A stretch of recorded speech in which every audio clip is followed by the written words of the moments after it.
Good afternoon. It is January 8th, 2025. The time is now 3:36. I called to order the Orange County Board of Education. And for the benefit of the record, let's get started. Roll call. Daru. Trustee Bettis. Present. Trustee Shaw. Here. Trustee Barkey. Here. I'm here. Trustee Williams. I'm here. Trustee Sparks. Here. May I have a motion for the adoption of the agenda for today? So moved. Second. First and second discussion? None. All those in favor say aye. Aye. Aye. Okay. Motion passes 5-0. May I have a motion for the adoption of the minutes? So moved. Second. Motion a second. Any discussion? Barring none, all those in favor say aye. Aye. Motion passes 5-0. Any public comments for the closed session items? Daru? We do not have any public comments. Very good. Okay, at this time, we'll go into closed session.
Hey, good evening. We are once again in session. The Board of Education has been in closed session for the last couple hours, and we're going back to our open session items on the agenda that we previously have approved. And usually we start out with our protocol of an invocation and of a pledge of allegiance. I want to give a shout out to our Sheriff Deputy Jarrett in the corner watching out after our safety and well-being. And with the invocation, we have a volunteer, Lori Kaler. And Lori, thank you for volunteering to do this. You're welcome. I have my 2 minutes with the Bible daily devotional, so I'll just read for today, which is January 8th, and it's on the grace of God. In the Bible, the grace of God is his loving favor toward fallen man. St. Paul has more to say about grace than any other Bible writer, opening every one of his epistles with the declaration, "Grace be unto you and peace." Little wonder, for he himself was God's greatest demonstration of salvation by grace. In 1 Timothy 1:13 and 14, he says, "I was before a blasphemer and a persecutor and injurious, but I obtained mercy, and the grace of our Lord was exceeding abundant." After years of service and suffering for Christ, he declared, "But none of these things move me, neither count I my life dear unto myself, so that I might finish my course with joy, and the ministry which I have received of the Lord Jesus, to testify the gospel," or the good news of the grace of God, Acts 20:24. Salvation is wholly by God's grace, not partly by man's works. For in Romans 11:6 we read, "If it be by grace, then it's no more of works. Otherwise grace is no more grace." And in Romans 4:4 and 5, "To him that worketh is the reward not reckoned of grace, but of debt. But to him that worketh not, but believeth on him that justifieth the ungodly, his faith is counted for righteousness. Thus salvation is not of works, but unto good works." Ephesians 2:8 through 10. Good works is the fruit, not the root. All have sinned, says Romans 3:23, but thank God all may be justified freely by his grace through the redemption that is in Christ Jesus. Romans 3:24. Thus it is God's purpose that in the ages to come he might show the exceeding riches of his grace in his kindness toward us through Christ Jesus. Ephesians 2:7. Dear Heavenly Father, we thank you so much for your amazing grace through your Son, Jesus Christ, who we celebrate during Christmas time, that he came to this earth in the form of a baby, that he came to die for our sins, to be buried and rise again, and that anyone who believes on that is saved eternally. So we thank you for that amazing grace and mercy. We pray that you would help us to have grace for one another, and that you would help the Board of Education tonight and the superintendent and all the staff to work together with grace in their hearts for each other and for the sake of our children and their families. We thank you in Jesus' name. Amen. Thank you, Lori. And next we have the Pledge of Allegiance, and that will be presented by the good George Valdez. Good evening. Please stand, face the flag of the United States with your hand over your heart. I pledge allegiance to the flag of the United States of America and to the republic for which it stands, one nation, under God, indivisible, with liberty and justice for all. You want to? Yes. Okay. Hello, everyone. I'd just like to make a quick comment. Jonathan Brenner, our litigator, had to leave after some closed sessions because the evacuation line is now blocked from his home. And I understand some families here amongst us are also affected. So just wanted to say that, that we're thinking of them and praying for them and hoping that most people are safe and all that. Absolutely. These winds certainly do create quite a bit of change in our lives and destruction. And we pray for those who have been displaced from their homes from that. Happy New Year to everybody. Hopefully everybody did have a joyous holiday time. Went quickly from Thanksgiving to January 1st. And of course now we're beginning in 2025 and we have good things that are ahead of us. We're a very blessed board. We have a great superintendent, a great leader in him. And we have the great staff that is with us. So I welcome you all here. We do have a time certain, and our special presentation today is the CSBA Golden Bell. Yeah. Dr. Bean, you're up, sir. What an honor. Speaking of great staff, we wanted to recognize an amazing team that we have at Orange County Department of Education.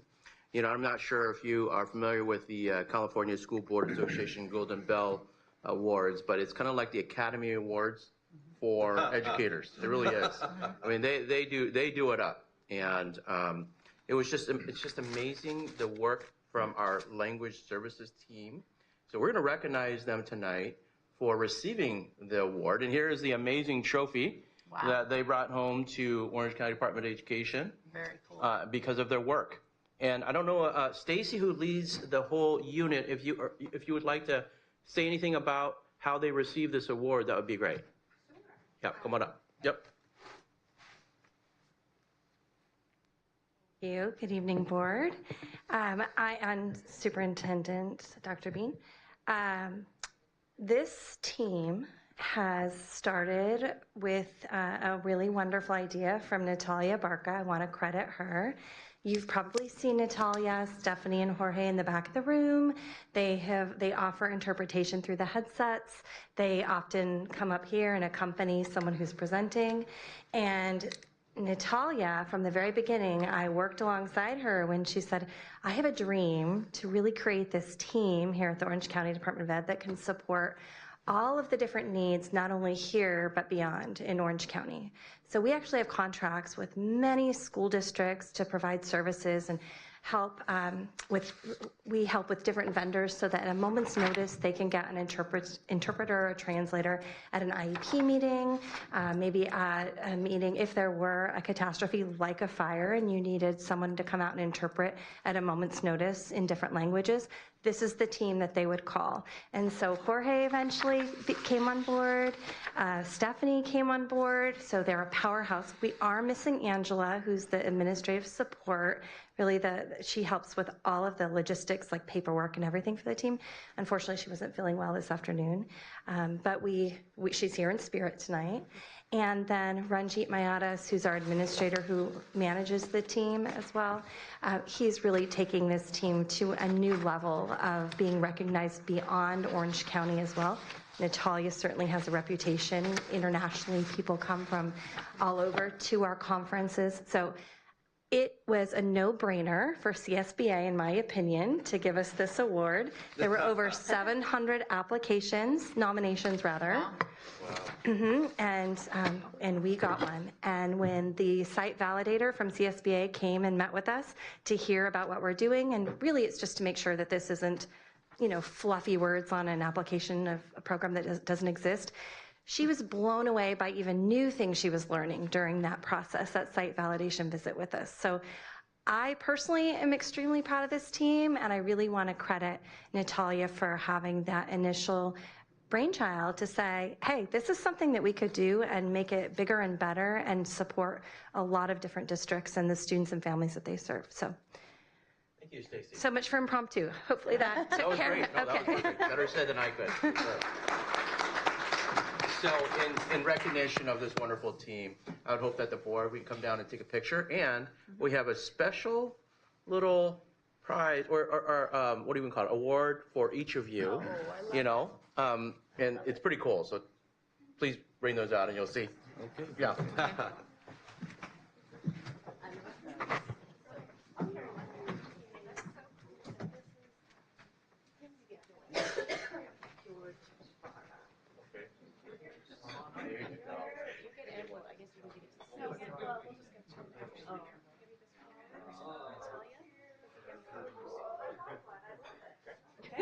You can read me the. Yeah, you raise your one. Okay. Okay.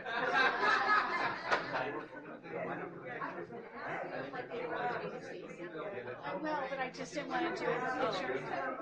Take a side next to Dr. B.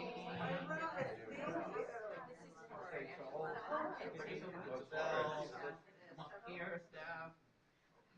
Read this picture.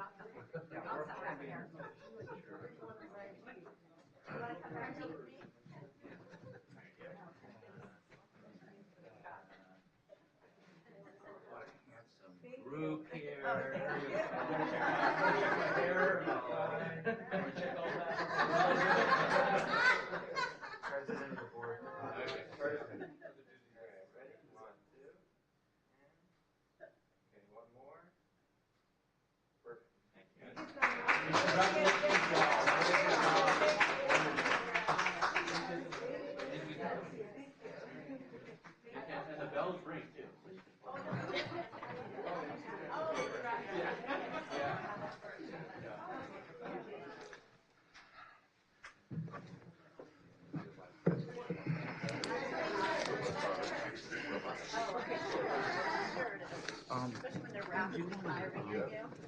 Just talk about things. Pull it. Just because, I don't know, it makes it more personal. Sure. For no other reason. Yeah, of course. I was gonna pull out the audit too. So I'll do that. Okay, very good, and congratulations to everybody. And we see you each and every single meeting, and we just think the world of you all.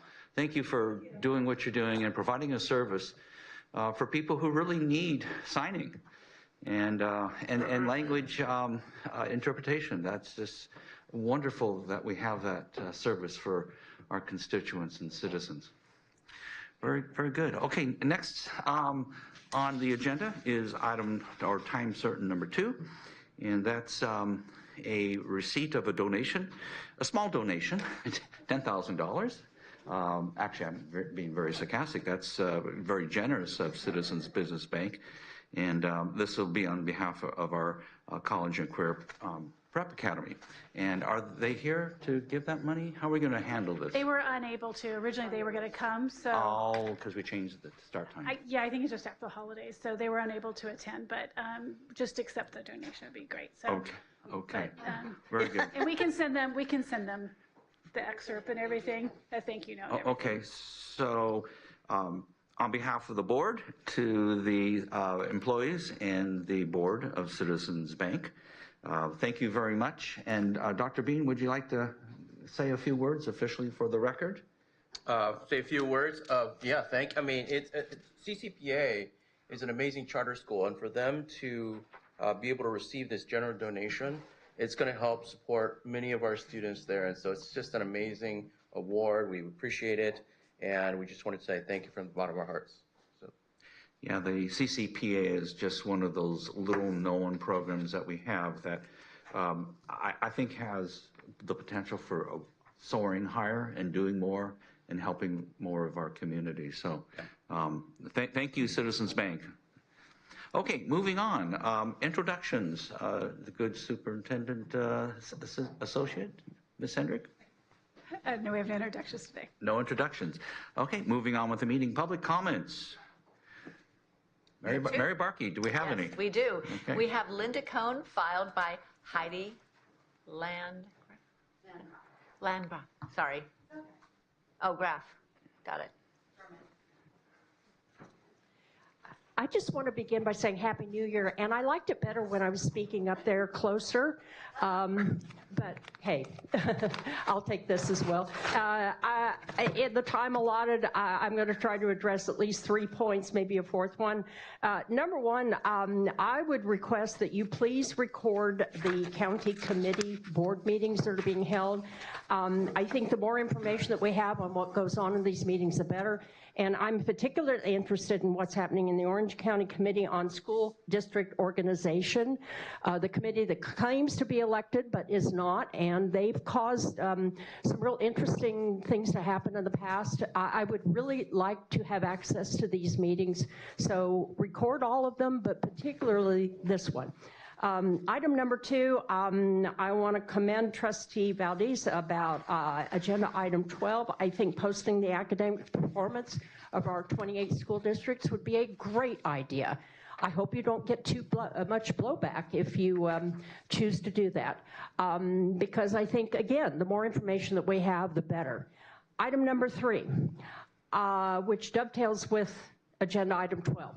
I'm currently doing a lot of research on something I don't think anyone has ever pulled together, and it's been in fits and starts, but I have collected an overwhelming amount of information already by just being fortunate to talk to the right people in the right places about the status of our 28 school districts in this county, specifically the makeup of the boards of education, the financial stability, enrollment, whether it's declining or increasing, and a whole bunch of other things. I really want to commend an employee of Dr. Bean's. I only have a first name. Her name is Leanne. She was working for financial in the business department. And I made a call down there. I was trying to get longitudinal data on 28 districts. And I was figuring I was going to have to hit so many buttons, it was going to take years to collect this data. Leanne directed me and gave me a specific link to the California Department of Education. I was able to collect this data in probably about a half an hour. And she went the extra mile to send the link, to instruct me on how to use it, and I don't even think I name dropped. So thanks to Leanne, I've got just a mountain of information already, and more on that later. In my remaining seconds, I would like to talk to you more about the situation with Placentia Yorba Linda, but I've run out of time, so I'd rather not talk about it anyway. It's pretty bad. Thank you, Linda. Heidi, you're up, Heidi. Okay, hi. I'm here every month. Okay, so I'm speaking on behalf of my school, Suncoast Prep Academy, and I collected a few comments from parents. I just wanted you to hear out of their mouths exactly how they feel about our school. So, and one parent commented, "Wonderful to have access to education that is tailored to individual strengths and learning styles. The increased confidence of my student has been amazing." Another one, "I have been extremely happy with the support and resources I have received from Suncoast Preparatory Academy. My two daughters are in their second year at the school, and as a result have had incredible success, access to local resources that have enriched their active learning. I have also been able to receive top-notch curriculum resources that have propelled their academics. Both girls are successful in their studies by being able to go at their own pace, and as a result have tested at or above level every time. I'm very grateful for our HST. We're so thankful for Suncoast, my children, and this is another family, sorry, and I have felt so supported throughout our school years, and I so appreciate all of the opportunities that have become available to my children because of them. I feel confident my children are getting a well-rounded education while also getting to explore their passions and interests." And the last comment was one that has been in public schools for 20 years. "I chose to homeschool just under 2 years ago, and she has 8 kids for several reasons, and I had to experience homeschooling. And I had no experience homeschooling, but through a friend of mine found Suncoast. And since we began, it's been an amazing experience. Not only are my kids happy to learn, but we have teachers that make us feel involved more than we ever did when we were in person at the public schools. We get so much support, like the different forms my kids get to learn, and we also have choices on their curriculum and their extracurricular activities. All the teachers are always happy to help and happy to see the kids. We get suggestions on ways to help my kids learn, and they always have time to listen or answer my calls or texts. I wish more schools were like Suncoast. So on behalf of Suncoast staff and our families, we are beyond grateful for your continued support and allowing our families to have a choice in how they deliver their own education to their families. So thank you. Heidi, thank you. And I just want to notice and thank you for coming every month and updating us. It's wonderful. Not a lot of schools take the time to do that unless they need to for some reason. Either we've invited them or, but it's just nice to get your updates. It's very uplifting and we appreciate it. Yeah, thank you. I know it's not easy to come here, and do that, so. Thank you. Thank you. Very good. Thank you very much. Moving on with our meeting here. I'm going to make the motion for the consent calendar, but I would like to remove items 6, 7, and 9, just so we can have an individual discussion. So again, I'm going to make the motion to adopt and approve the consent calendar, save number items 6, 7, and 9. I'll second your motion. Okay, I have a second. Okay. This is a non-discussion item typically. All those in favor say aye. Aye. Aye. Opposed? None. Item passes 5-0. Moving on with consent calendar number 6 and 7. These are new board dates. I just wanted to bring them off so we can talk about them, make sure everybody knows about them. Sure. Lisa? Yeah, I just wanted to propose moving the February meeting to February 3rd, Monday, because I'm on a travel schedule for work on Wednesday, the 5th. And so if we could do that, that would be really helpful. I'll make a motion to approve that. Okay. I second. Okay. Any discussion? Bar none. All those in favor say aye. Aye. Aye. Opposed? Item passes 5-0. Moving on to number 7. And number 7, I think we took care of, we proposed to move the July meeting from the holiday weekend. Basically, July 2nd would have been the meeting, but we went ahead and, you guys went ahead and fixed that. So I think those dates are all good. I just want to make sure the Rosh Hashanah date in October. Yep, I checked the dates and they were all good So with the Jewish calendar. I think everything's okay with item number 7, so thank you for that adjustment. So we're moving the July meeting to the second Wednesday of July, allows for that long July 4th weekend. And Renee, do we have any other information that we should know from staff about the moving of these dates? Is there anything No, else? we checked all the dates and we had checked to make sure they didn't, as far as we know, conflict with any holidays and things like that. So, Okay. and then I think, Dr. Sparks' remark was really good about July 2nd. That is right back where some people would be off for the holidays. So it makes sense to move it to the, Very good. Motion by Dr. Motion. Sparks. Motion to- Second by Williams. All those in favor? Aye. Opposed? You see how we can do this so quickly here? Okay, item passes 5-0. Okay, moving on to number 9, the receipt of the audit report. And I just pulled that out because I think it's just really good just to note that we do a financial audit on a, is it every 2 years, Renee? Or is it annually? Annually. It's annually, okay. And is there anything of significance in this report that impacts the staff or the superintendent's office? I think Dave could probably speak Dave? to that, Mr. O'Donnell. Okay, The easy answer is not really, but let's let him explain. okay. All right. Well, thank you and good evening, President Williams, members of the board. I'm happy to report that we did have another clean and successful year-end financial audit for last fiscal year 23-24. Our department received an unmodified opinion, which is the highest opinion that a department or district can receive. And it simply means that the auditor concluded that our financial statements are fairly presented in all material respects and in accordance with generally accepted accounting principles. We did not have any financial statement or state compliance findings, but we did have one current year finding, or what we refer to as a deficiency, and this is listed as a finding in the prior year as well, and it's related to federal compliance. And the finding is finding 2024-01, and it states that the county did not maintain written documentation for 3 of the sampled students that were removed from the high school graduation cohort data in CalPADS.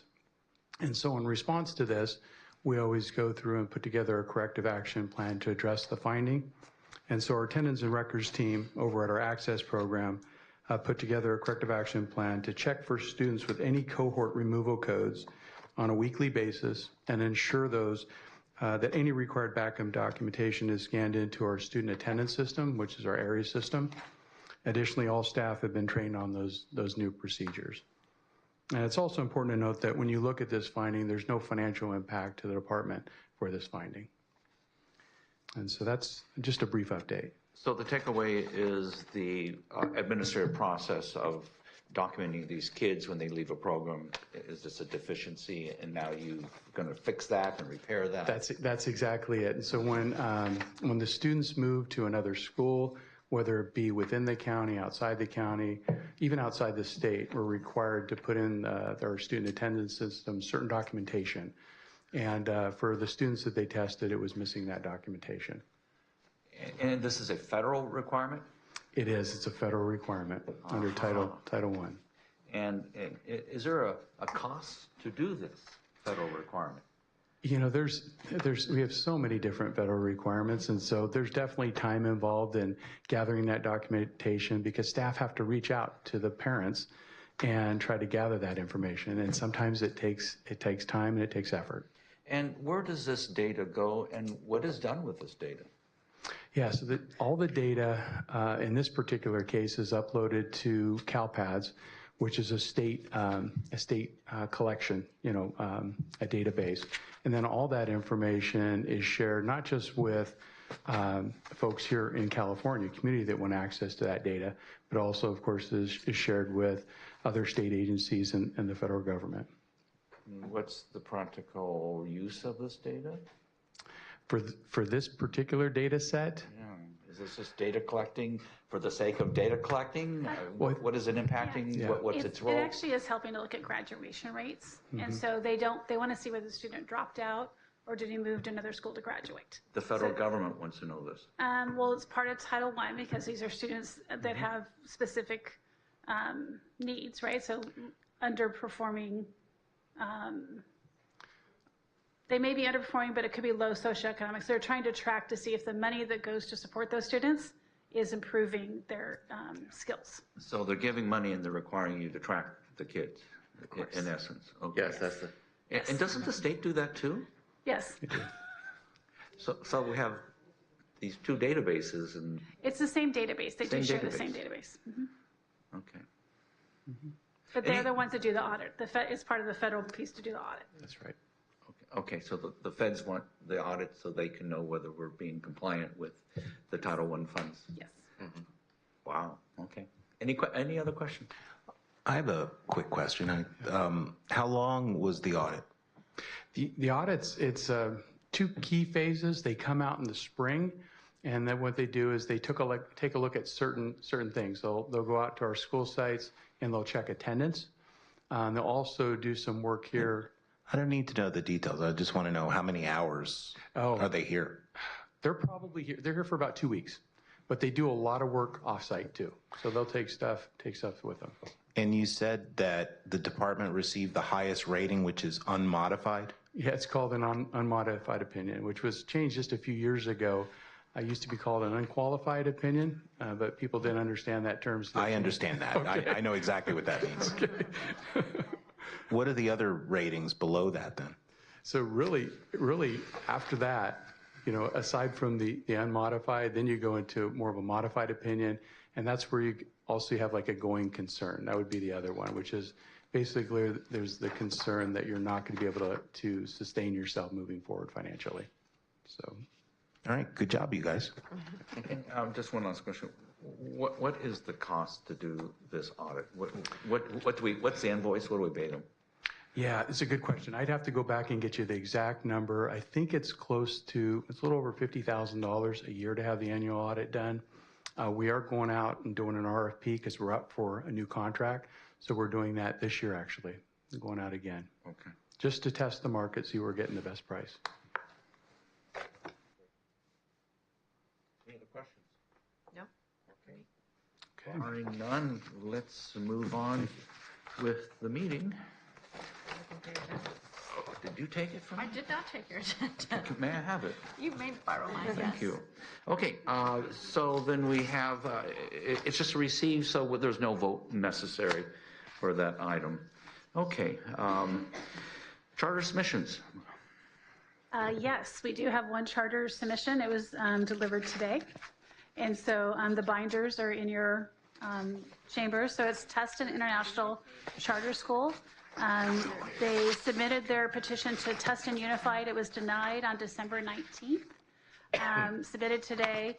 The public hearing will be on March 5th and board action on April 2nd. So you have those binders back there. Please take them with you or arrange for us to have them delivered. Very good, thank you. There are no staff recommendations. Board recommendations, item number 11. This is a resolution that I actually wrote probably a decade ago and then sort of got lost and we didn't vote on this or put it up for adoption by the board. And it's recognizing February as Black History Month. And very interesting in the creation of this document, and I think I just want to bring it out here. So originally, in 1926, the National Black History Month was known as Negro History Week and was created by a Dr. Carter Woodson. And it was created for the recognition of the accomplishments of individuals of African descent. And then it eventually became, a few decades ago, the Black History Month. And it's something that, for me, I'm very proud of to acknowledge and appreciate the support of the board on this as we recognize February as the Black History Month. So I'll make the motion to approve and adopt this resolution. I'll second your motion. We have a second by trustee Barkey. Any discussion, comments? Okay, barring none. All those in favor, say aye. Aye. Okay. The motion passes unanimously 5-0. Thank you very much. Moving on with the board agenda item number 12. Trustee Valdez. So I guess for parliamentary purposes, I'm going to move first, ask for a second so we can talk about this. I move to adopt the board action as proposed in agenda item 12.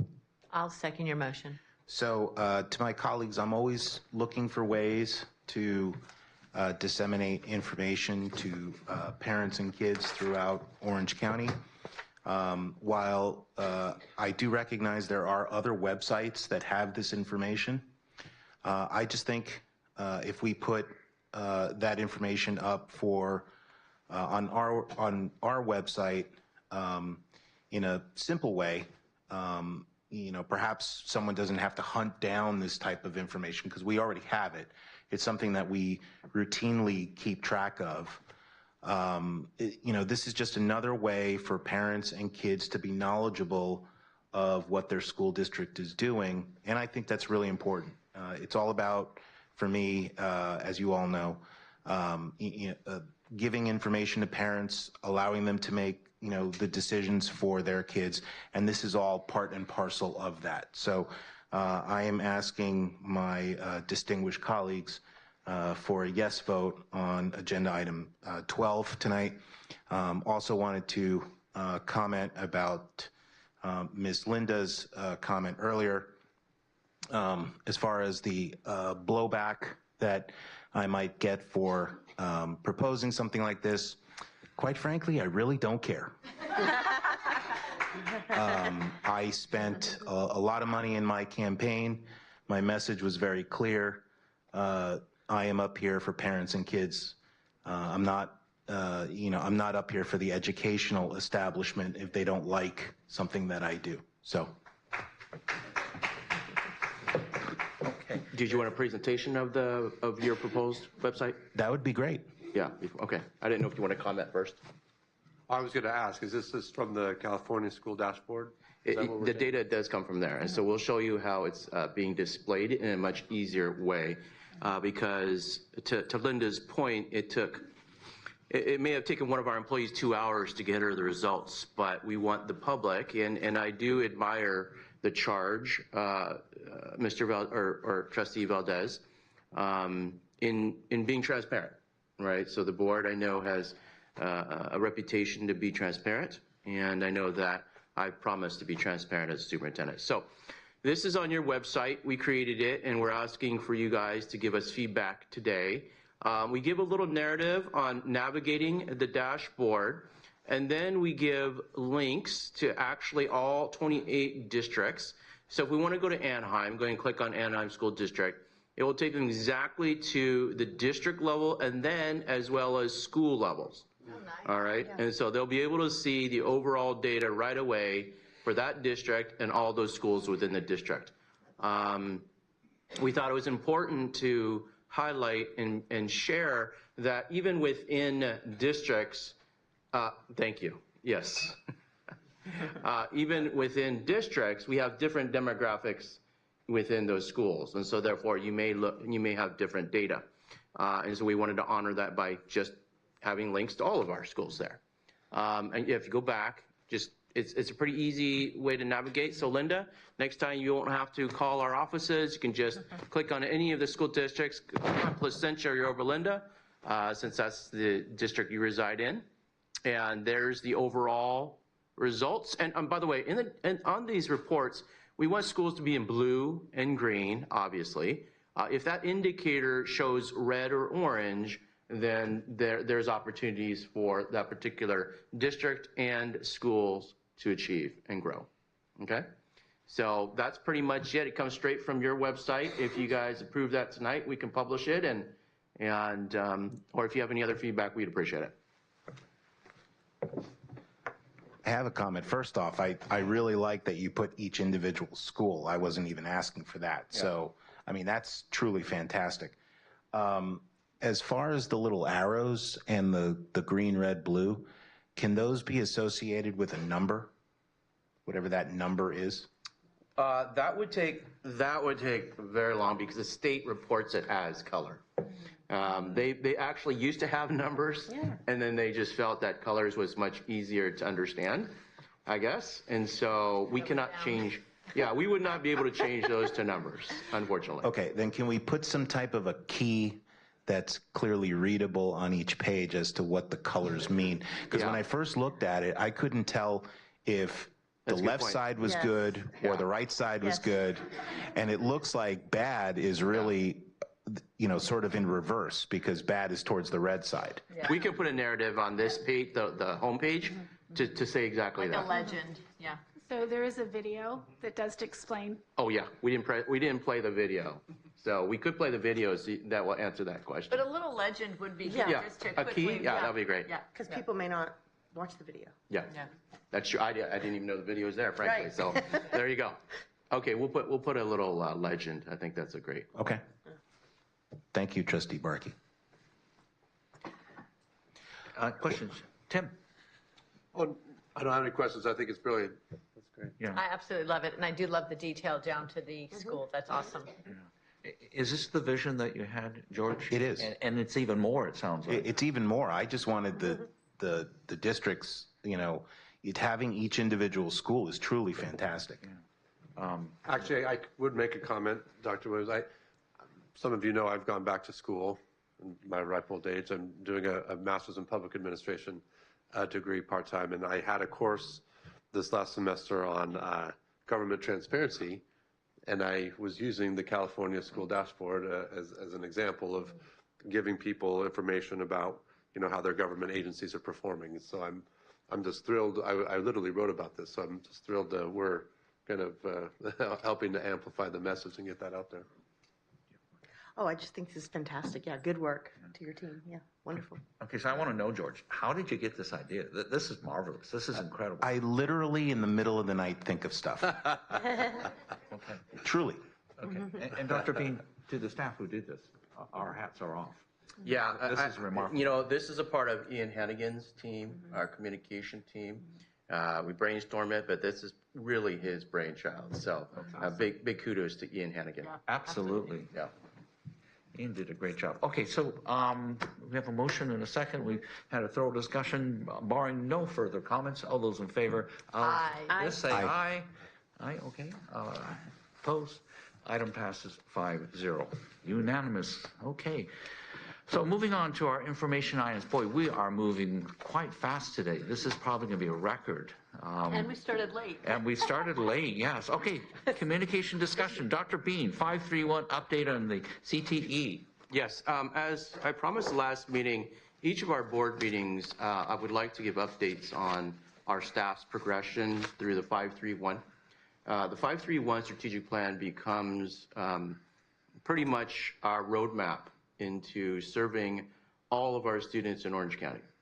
And so tonight, I wanted to uplift what we call career technical education with an inclusion lens, meaning that in our Department of Education, we certainly have worked in the last 8 years, 10 years on building career pathways for our students across Orange County. But I've really charged our staff and even the business community to focus on the most vulnerable, and let's get them jobs.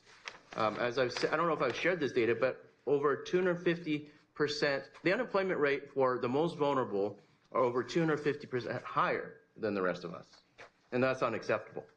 So we need to change the odds for those students. And when I speak of most vulnerable, I mean students with disabilities, I mean homeless, foster youth, low socioeconomic, long-term English learners. These are the most vulnerable students that we serve here at the Department of Education. And so I've brought in the unit, the team that has been working on career technical education for years. but now they're going to share how we're going to shift that work with an inclusive lens. So with that, Kathy, if you're the leader, please come up and share with us. Hi. I think we're going to hit play, and then I introduce this in 2 seconds to you, but there's going to be a video playing in the back. So if there's questions during the presentations, kind of hold on, and then as soon as the video ends, we're going to answer them for you. So. Good evening, board members. Thank you for this opportunity to present to you today. My name is Kathy Boyd. I'm the director of the Career Technical Education and Post-Secondary Advancement Unit within Educational Services at OCDE. I've been here since about 2018. This is Kim Goodwin. She has been here in 2018, moving forward since they're with me building this work. As part of Dr. Bean's visionary 531 plan, I'm excited to share how we're transforming career technical education, also known as CTE. Well, we've seen incredible success stories over CTE's 50-year evolution, from vocational education to ROP, where we are today. Dr. Bean's inclusive CTE initiative now gives us the opportunity to scale these practices across the entire region. When we talk about inclusive CTE, we're focusing on a powerful goal: amplifying student voice and choice so every student can succeed in their chosen career pathway, regardless of circumstances. This means removing barriers for students receiving special education services, English learners, foster and homeless youth, and others facing unique challenges.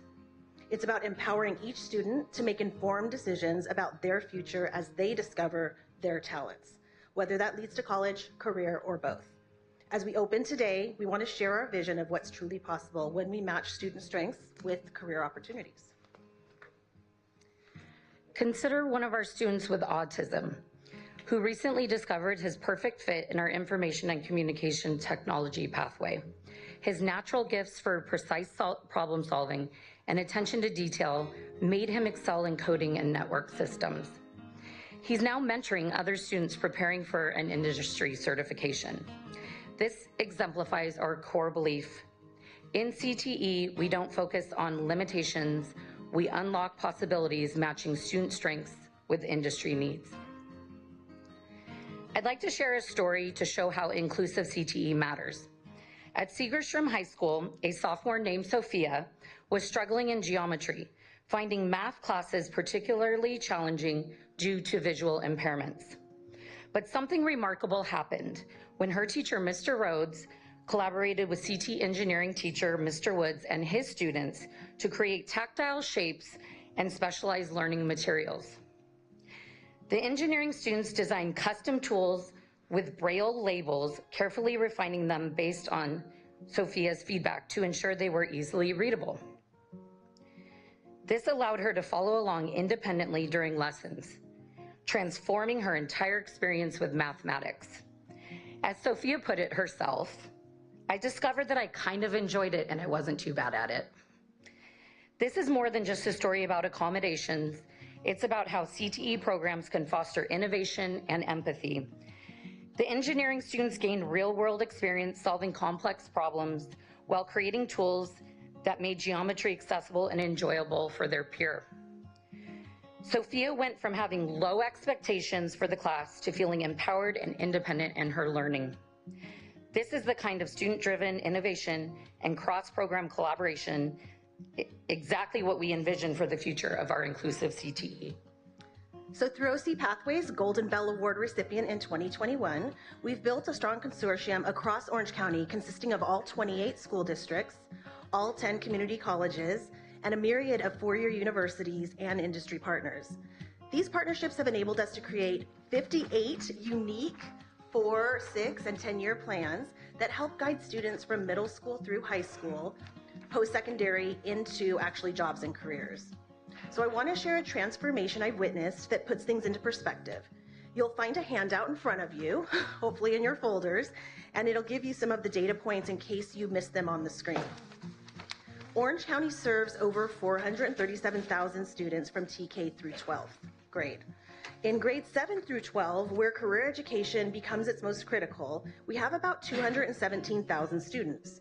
Of those students, we've engaged about 91,000 in CTE programs. That's about 42% of our eligible students.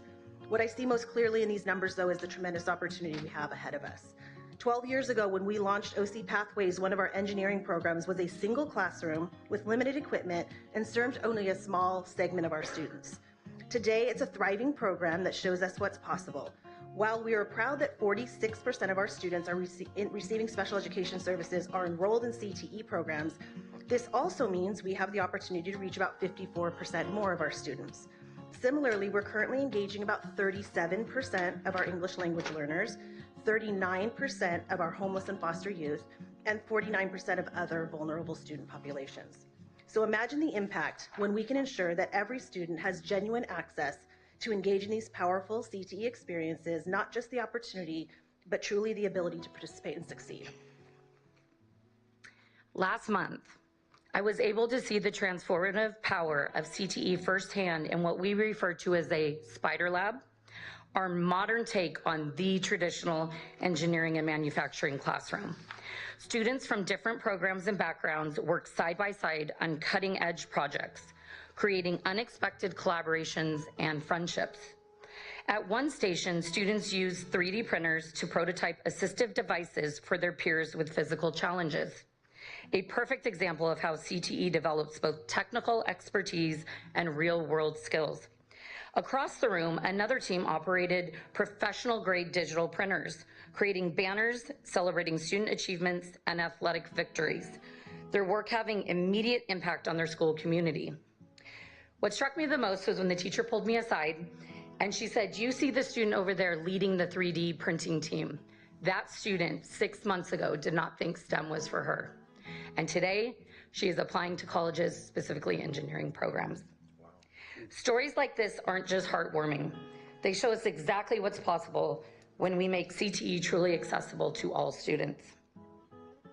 When we look at the 55,000 plus vulnerable students in grades 7 through 12, we don't just see statistics. We see untapped potential.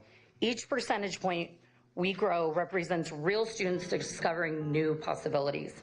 Through Dr. Bean's Inclusive CTE initiative, we now have the framework to reach every single one of these students, not just some of them, all of them. So we've only had 2 committee meetings so far, but we have an implementation approach that includes a few things. Bringing together experts from special education, career education, student support services, and creating comprehensive solutions. Implementing new practices in districts that have proven CTE programs. Supporting educators through professional development, and supporting districts and schools in building sustainable industry partnerships. Our committee work has already revealed 2 critical insights that we want to share. We have an example of a foster youth who is excelling in our automotive program, but he can't complete his internship because family visitation requirements consume all of his after-school hours. By simply bringing educators and social services together, we can adjust these requirements to give students like him access to these life-changing opportunities. And at every parent meeting, we hear the same thing. Why didn't I know about CTE? So we're going to change that narrative, ensuring that every family knows about these powerful programs from day one. Under Dr. Bean's leadership, we're bringing together the right people to transform challenges into these opportunities for students. So let's return to where we started, with Sophia at Segerstrom High School. Remember how a group of engineering students used their CTE skills to help a peer succeed in geometry? That's the ripple effect of inclusive CTE. One student's success creates opportunity for others, fostering innovation and empathy across our entire educational community. Through this inclusive CTE initiative, we plan to multiply these success stories across Orange County. We've shown you the numbers. 55,000 plus vulnerable students who benefit from CTE. We shared some of the barriers we've already working to remove, from foster youth regulations to family awareness. And we demonstrated how our cross-sector partnerships can make this vision a reality. But most importantly, we've seen what happens when we focus on student strengths rather than limitations, when we match passion with opportunity, when we truly open CTE to every student. So before we close, I want to highlight how this initiative exemplifies OCDE's collaborative spirit. Our committee brings together expertise from across divisions at OCDE, our school district partners, parent representatives, and CTE students, ensuring all voices shape our planning. These diverse perspectives come together in focused committees. One of them is called the District Lead Subcommittee. It's creating implementation guides to support school districts. Instructional Strategies Team, developing co-teaching models, especially for CTE. Industry partnership groups are building bridges between the classrooms and the careers. And then our innovation and essential skills group is ensuring our progress or programs stay ahead of those industry trends. We're excited about the possibility of bringing this future to you by having students come and give testimonials in a future meeting. And all of it's wrapped up with a 30, 60, 90-day action plan, of course, that we can share with you at any point. So February is CTE month. You see it on the screen. And we're inviting you to the 11th annual OC Pathways Showcase on February 27th at the fairgrounds locally. You'll witness firsthand how these collaborative spirit translates into student success. The event flyer you have is designed by students from a Spider Lab, actually. It's just one example of real-world skills that our students are gaining. I want to thank you for your support of this initiative, and together we want to ensure that career technical education truly becomes what it was always meant to be, a powerful catalyst for student achievement, industry innovation, and community growth. This is how Orange County leads the way in educational excellence, so we want to thank you for listening today.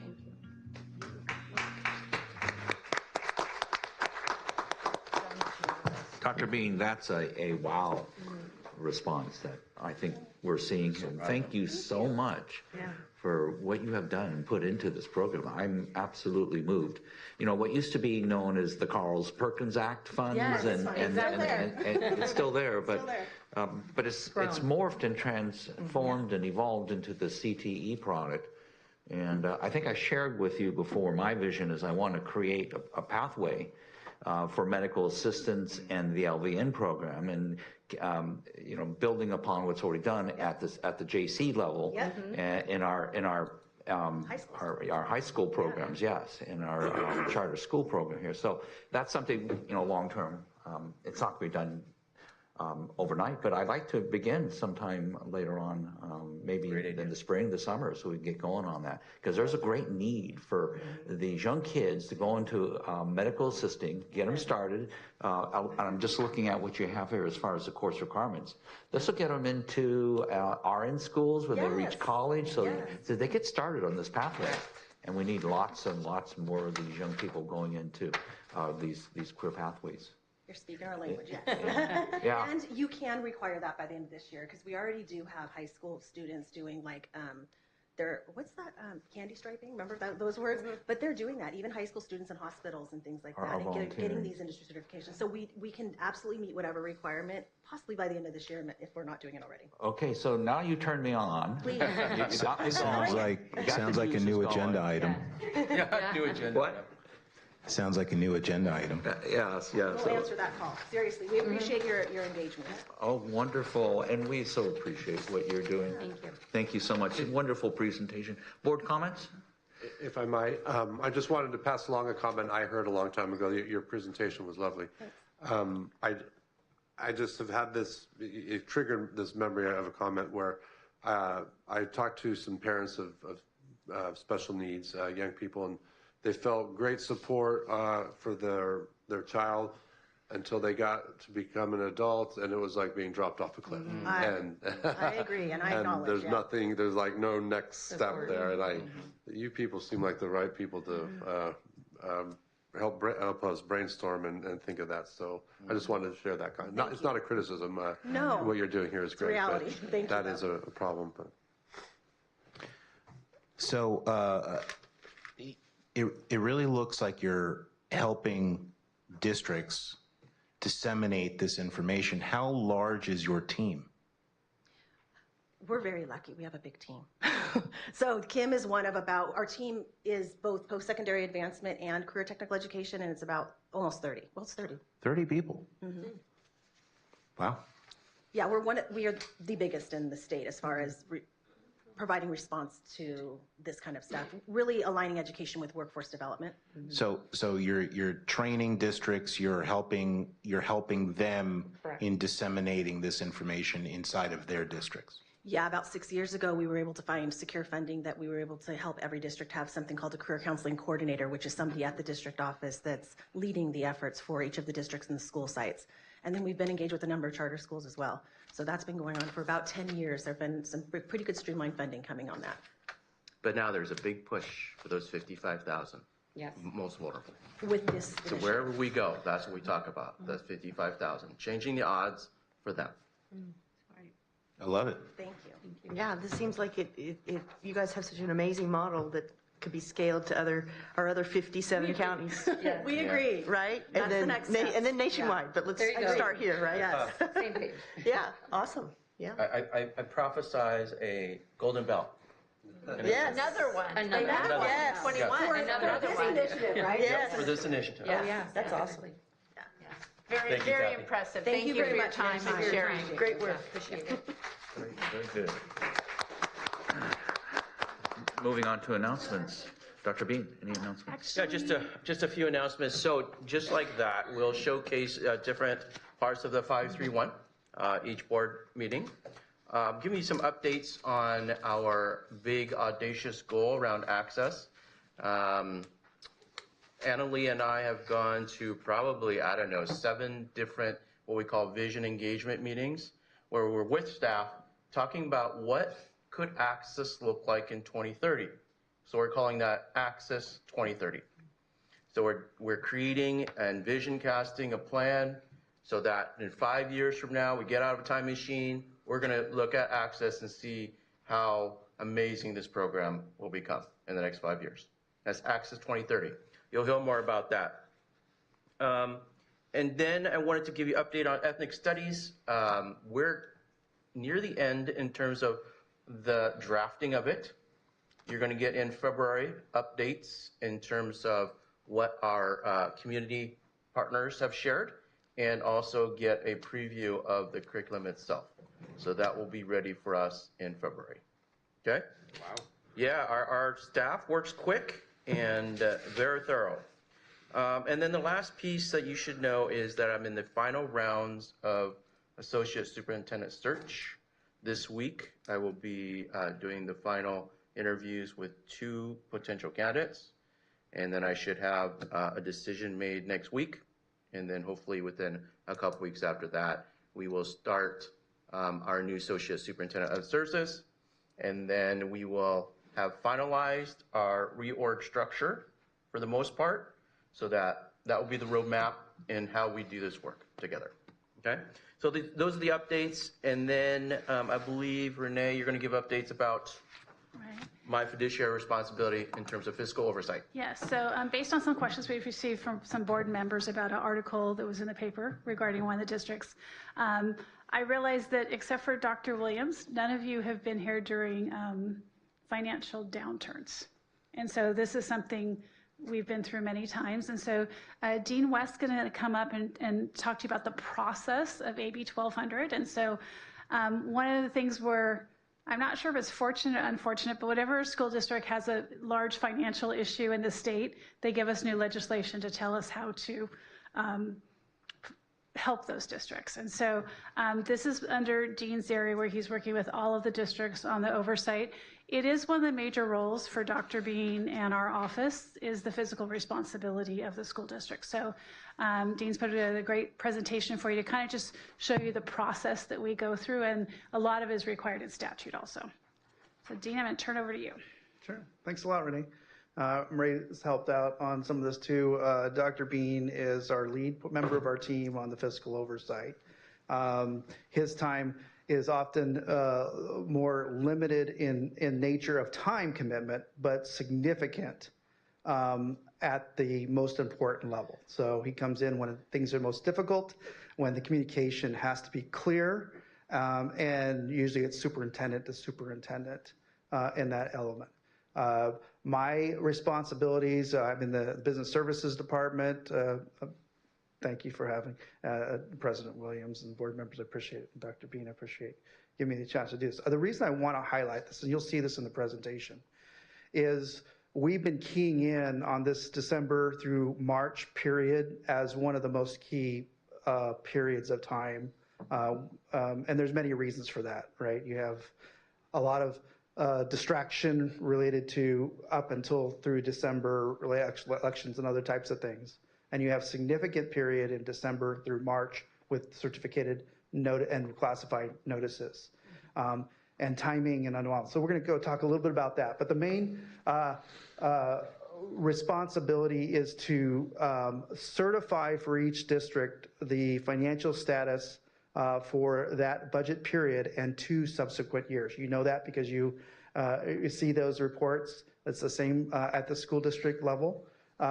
Review collective bargaining agreements. That is sometimes a may, and we always review collective bargaining agreements. Sometimes it's a may, and sometimes it's a must as far as comment backing. And then it's a continuous process. I just want you to know that even though there is interim certification periods, anytime somebody's having problem, we can step in. We have that ability under going concern to be able to step in when things are not going well. So the main things that we do under AB 1200 is we review fiscal documents. That includes budgets, interim reports, annual financial reports, like the audit report that you saw tonight for your body. Budget approval at the budget cycle. We're looking at to see whether we approve that unconditionally, or we're doing a conditional approval, or we're disapproving that budget. So a conditional approval would be that we see something wrong in the LCAP, and we're conditionally approving the budget and if they make some changes to the LCAP. So that is the corrective action, that is the accountability mechanism for student improvement, and our eyes are always on what's best for students. Budget certification, county certifies as positive, quality, or negative. Now, the boards individually do that certification and send that to us, but we're the one that certifies that, and whether the district is in alignment with us can be an issue, right? And so, that is a county superintendent certification. Collective bargaining review, that's the collective bargaining, obviously labor unions. When a certificated labor union or a classified labor union does a settlement, there is a disclosure requirement. So we review those, independent audits, and AB 139. So let's talk about interim reporting, because we're focusing in on this December to March period. December 15th, by December 15th, you need to have a first interim report. By March 15th, you're required to have a second interim report. You're also required to do 2 notices for the future year. So we have positive, qualified, and negative certifications. So the positive is things are okay, we can meet our financial obligations. Qualify is a signal. You're sending a signal and saying there's something in there, either it doesn't look like without action we're going to meet some obligation, or we have a concern out, and we're looking 2 years out. So we're looking at the budget year +1 +2. So, and then negative is usually reserved, but can be escalated at any time and accelerated right through the qualified status into the negative area. It doesn't have to have necessarily a state loan, but somebody who has a state loan will be in a negative certification. So it's a very severe, and it means you're not going to meet your obligations. So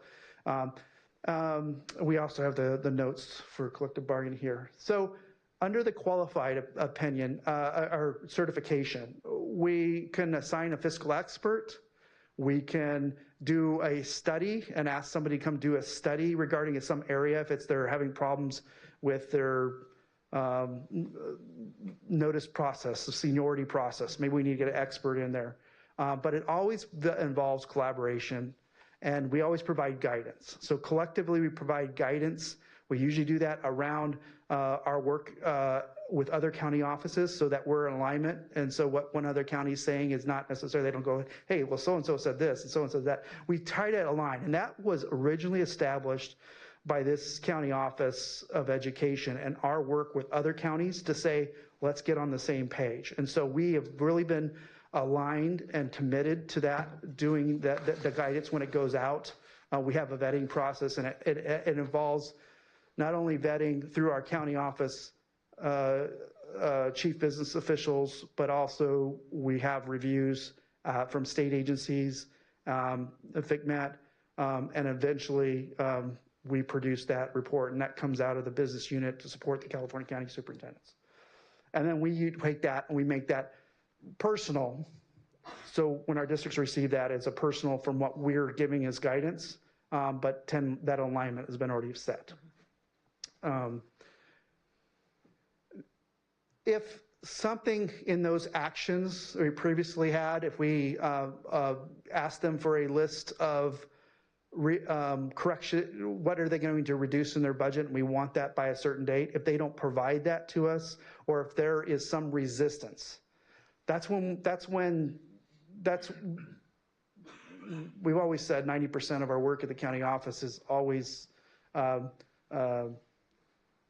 our division, is always customer service, and 10% fiscal oversight, and 99%, when it comes to the county office, and 1%. But in our division, when we have that resistance, then we kind of would get into a negative situation. We don't have that in Orange County. We have really not only just strong districts and good working relationships, but there are other steps. There are other steps that we can if things deteriorate and things are not as successful with those early steps.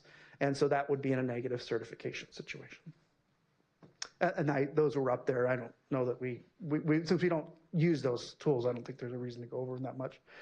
The collective bargaining process, disclosure requirement, the CBO and the district superintendent, when they take that agreement to their district board, they have to certify that they can afford that agreement. So this goes back to the Enron days, and in the public sector, where the CEO said and the CFO said, I didn't know what was in that stuff. That was our staff had done that. Well, this is rolled over to government, and this is part of the certification process, that they need to certify that they can afford that in that. And so we review those. They usually give us about 10 days to comment on that, and then we usually give them a letter back, restating exactly what we understand to be that agreement. We may do that. If they're in a qualified status, we must do that, but we do that anyways. Importance is relationships. I think I said this already. The district should have good financial practices. They're critical for the district and the county offices to be aware for the district operations. County office needs to understand the operations of the districts. We really specifically, and this is there's a shared responsibility between districts. They need to communicate to us what they're doing. They shouldn't surprise us. And we are communicating with them, and we know their districts. We should know their districts. We need to treat them separately and differently, because they all are very different, and they all have unique situations, and they've all have independent boards. They've all made their own individual decisions. But when the finances come down, the finances are the finances, and we evaluate those on a certain standard. We're looking at reserve levels. We're looking at deficit spending, and those are important things. So what have we done? In December 2023, we provided a group from Georgetown University. They're called Edunomics. It's a think tank group. Marguerite Rosa runs that group. She does a lot of, when you see articles that come out on a nationwide basis, she's the one that usually is quoted. So she's headlined the issues related to school districts and across the nation. They're going to have a problem. There's going to be a financial cliff. The end of ESSER money is going to come to roost. And so this means staff. This means people. 85% of our budget is people, all right?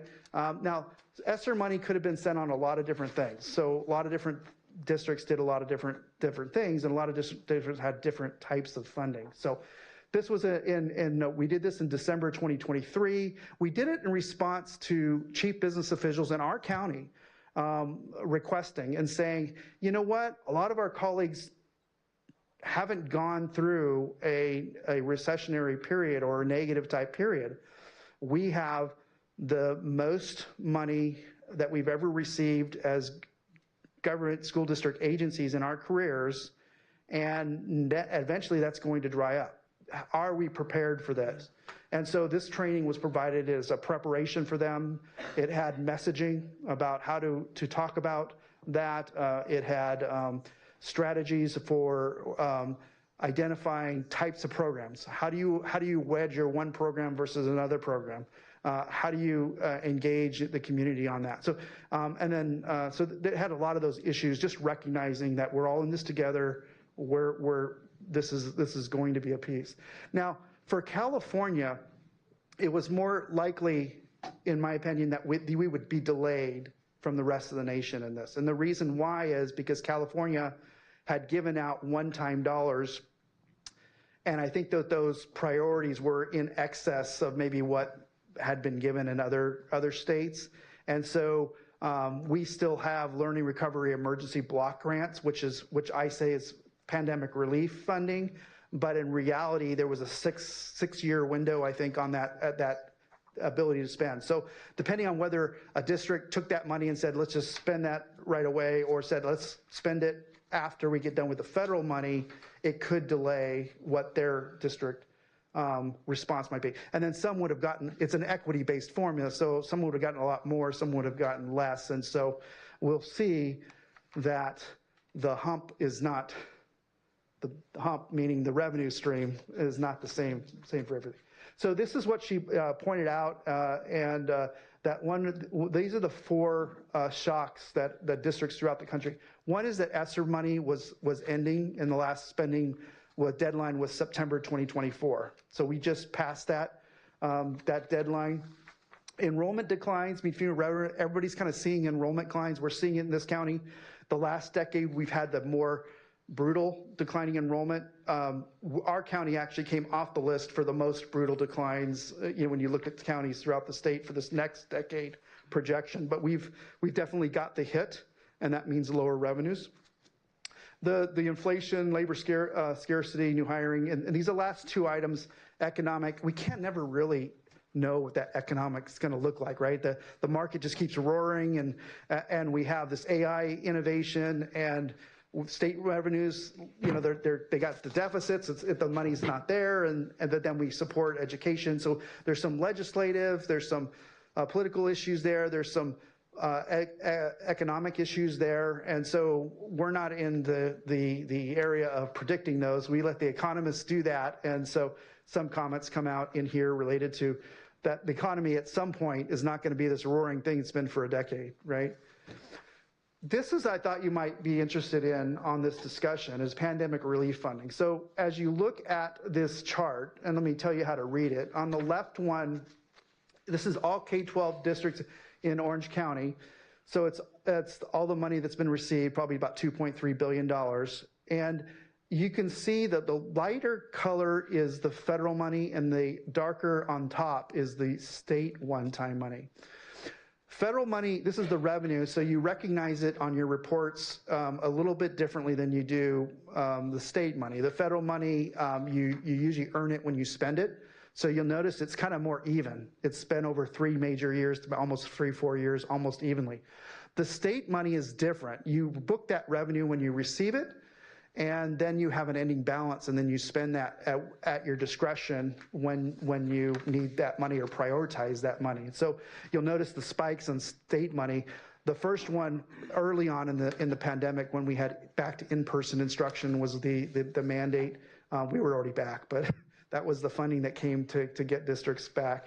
And then the other one was the Learning Recovery Emergency Block Grant, which was a substantial money that I've never seen that size of money in a state grant before. And so if there's any pots of money that are left now, they're usually in that Learning Recovery Emergency Block Grant, because that is the state money that lets a district use that up until 2028. I think it's 2026 or 2028. So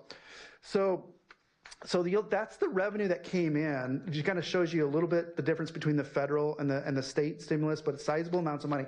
And then our 4 large districts, Capistrano, Garden Grove, Irvine, and Santa Ana, just to show you the magnitude. All these districts should be considered pretty much the same size. There's not much now in Orange County. All these districts, Irvine is growing, and it's merging into that top tier district. Capistrano is the largest district right now, but because it's declining less than Garden Grove and Santa Ana. But Santa Ana and Garden Grove have declined further. Santa Ana was always kind of the top enrollment district as far as population, but now it's going to be moving into 4th as far as these 4. So they're all about the same, but you can see the revenue streams that came in from them from the pandemic money, a lot of bit different. So the benefit and the problem are congruent. They work together, right? The more money you get, you have to staff for it, and when it's gone, you got to let it go. And that's where you get the articles with like Santa Ana where they say, we're gonna, we have 350 certificated people. So here, let me show you a little bit more related to that certificate FT compared to enrollment. So on the left, you have the K-12, all school districts combined. So this is just less than 500,000 students going to just over 400,000 students and stuff like that over time, over a decade, and projections. And then you have the FT is the line. So that's the teachers. This is certificate FT, so it's teachers, counselors, all certificated type things. So you can see that that's boosted up, and more lately. Sometimes when the stimulus comes in, it takes a little plan, and then you're kind of growing. Also, we have universal TK. So universal TK kind of bucks the transition, right? Now you have to staff for a new grade you never had, and you got to staff at 12 to 1 or 10 to 1. So you're doing actually twice as many teachers as you have in kindergarten. So this is kind of where you see a little bit of boost in the blue years are the actual and the red years are the projection. And then when you go to Santa Ana and you look to the right, you'll notice that that's more predominant, more dominating revenue stream and adding staff, and then those staff having to go away. So that's kind of what you're seeing that happen right now. The budget cycle, we should talk a little bit about that. We did talk a little bit about December to things, but really we have a 2-year cycle. And if you look at, the circles is the calendar year as you go around, but if you look at the bottom, you'll see that we have linear-wise, you'll see we have about a 2-year process where we have an overlapping 3 years. So look at the fiscal year 25 planning, the green bar in the middle of those two at the bottom. The fiscal year planning is about a 6-month period. Right now in January, we received the governor's budget. Tomorrow or Friday, they'll release the details. They did a little bit of a releasing saying we're gonna get COLA at a 2.5%. There's like less than that, but that 6-month planning cycle from January, the governor's release, till when you would adopt or a district adopts a budget is that 6-month cycle. And then you have the 12-month fiscal year, which you're reporting on. And then after that, you still have to do your unaudited actuals in September, and you have to do your audit report by December 15th. So you have 6 months of reporting to wrap up the year. So it's about a 2-year cycle. So we're dealing with 2 or 3 budget years at the same time. So this last month in December, as everybody's kind of going to their holidays, we're still looking at audit reports that are coming in to look at how the 23-24 year closed. We're looking at 24-25 first interim reports to determine what they're saying where their status is and now where the president is certified. And now we're going to the governor's budget. We're having school services come out. They're going to be talking next week to our chief business officials. They're going to talk to the School Boards Association, where they're going to do their own workshops, Capital Advisor School Services. They're going to do their own workshops in the community and the industry, talking a little bit about what they think the governor said and what they're planning in the budget. And so we're talking about 25, 26. And the March 4th, 15th notices that we're marching towards between now, January, February, March 15th, that's for the 25, 26 year. So we're dealing with that planning cycle for fiscal year 26. So this goes around. You can see the green is more like the planning phase. The blue, the adopting the budget, the first interim, the second is more like the report, the fiscal year reporting. And then the unaudited actuals, we don't have the audit report on here, but that's kind of like the post reporting after we close out the fiscal year. So just to have an idea on that, where the first interim and second interim are December to March. Again, we're looking at a corrective. December is when we're closed out a year and they have to kind of get trued up to say how that interim certification process is. And a lot of times they got to work to those on March 15th, the notices.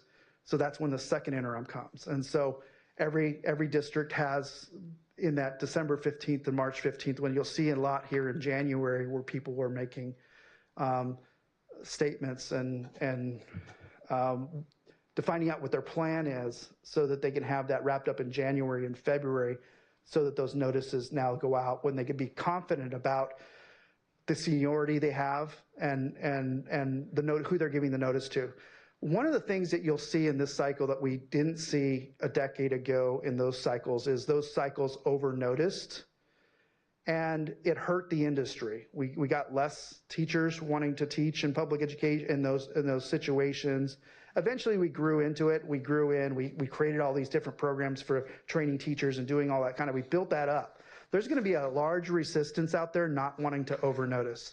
I think that's going to be the case. And so this cycle around, professionals doing that work are going to have to be more precise. They're going to have their plans a little bit better. They're going to have to be a little bit more firmer. It doesn't mean that you might get some notices and then say, well, these unrestricted funded, they're noticed, and maybe we have one more year of grant money. We can maybe fund something here. So there might be some back off some of those notices. But I would say, if you looked at that chart from Santa Ana, it's more likely that arc was not an unrealistic arc to get back into the norm of what their funding might be. So, again, the trustees have this responsibility of fiscal stewardship, understanding the revenues, expenditures, and how to work through the LCAP and the LCAP process. That is the community engagement process, and they should be working on it. And what affects, a decade ago, we didn't have the same problems with dealing with an LCAP as we made those reductions. They have to come back with right-sizing their budget while still dealing with the LCAP and how they're meeting their needs in supplemental concentration funding and supporting those communities. So it's a statutory process that we have. We have a code. We don't wing it as much as I'm more of a consultant type. And my staff really keeps me grounded. We have a fiscal procedure manual, and we have a fiscal oversight manual. These ones are on the FCMAT website. They're available for everybody. You can see them right under publications. But some of the procedures we have in here are AB 1200 overview, budget review, unaudited actuals review, first interim report reviews, audits. So everywhere down the line, each of our professionals, whether it be the director or going down the line, they're working in collaboration with other professionals throughout the other counties to make sure that they kind of alignment about what they're doing. So I think that's about I had before. And leave some time for questions. Maybe I took too much of your time. I don't know, but I really appreciate highlighting it at this point in time because it is a real critical period. That's wonderful. Any questions? I definitely have questions about this. Yes, sir. So prior to the holidays, I got a call from Valerie Amescua, who is a political friend, and she, in no uncertain terms, asked for the Santa Ana Unified School District's budget to be audited. And she's been all over the news making that request, and she made that request of me. And quite frankly, I was going to talk to Dr. Bean about this after the meeting, about what I was going to do for the mayor of Santa Ana. So this is a little serendipitous that you're standing here talking about audits of school districts.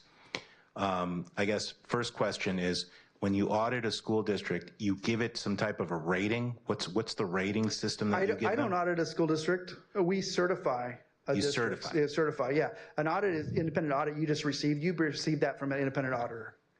So, okay, so when you certify it, aren't you, by essence of doing that, auditing that what their numbers are saying is correct?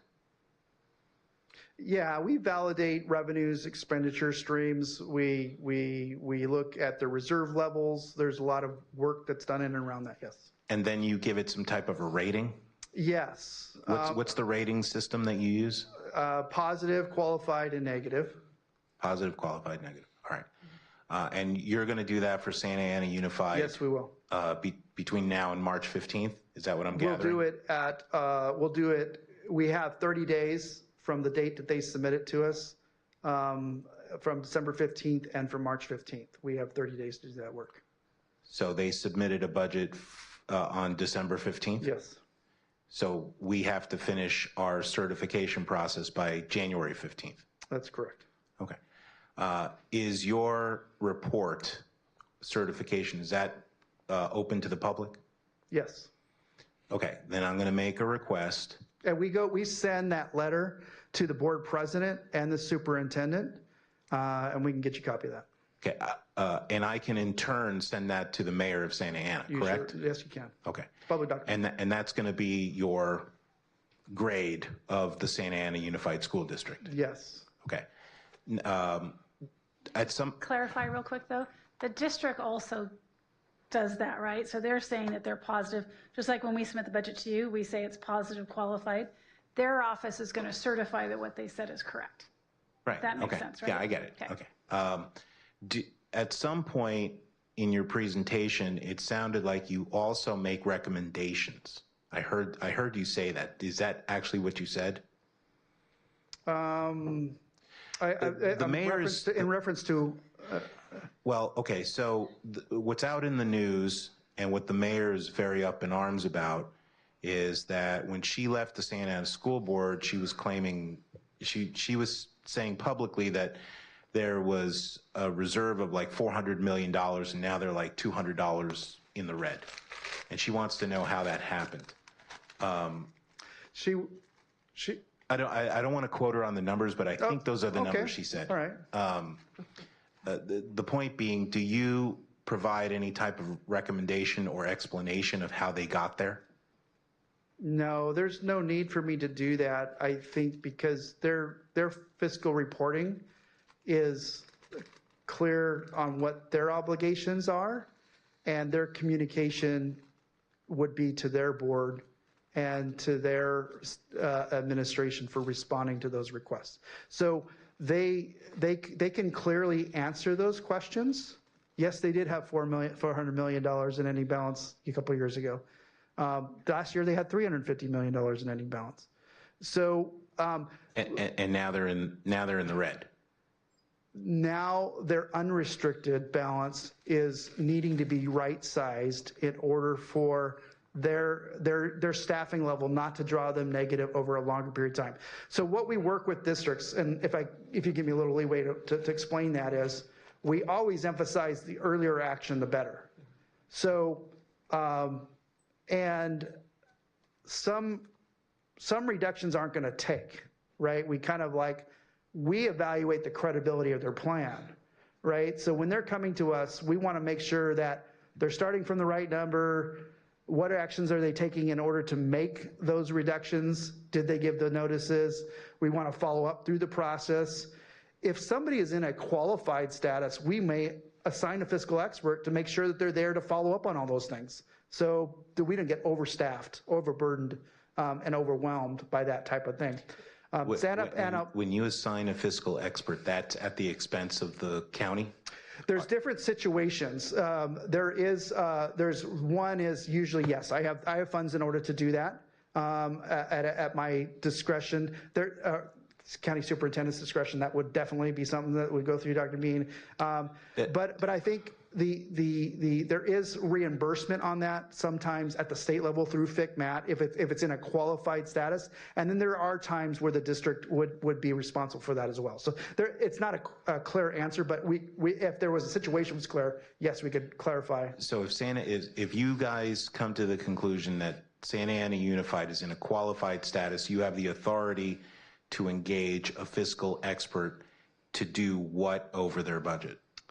Yes, I was in Santa Ana back in the early 2000s because of that same situation. I was one of the consultants they brought in to make sure that the issue was sick while FICMAT and while the county office had fiscal oversight over Santa Ana in the early 2000s. So, but what would the fiscal expert do? Well, there's lots of things that they could do, right? They do whatever we need them to do. Mostly they're monitoring and doing the work to effectively evaluate that the district is getting to, and I'm not giving this specific to Santa Ana, any district, right? They're making sure that our monitoring role, that they're being effective, and do we need to get progressive in that oversight role?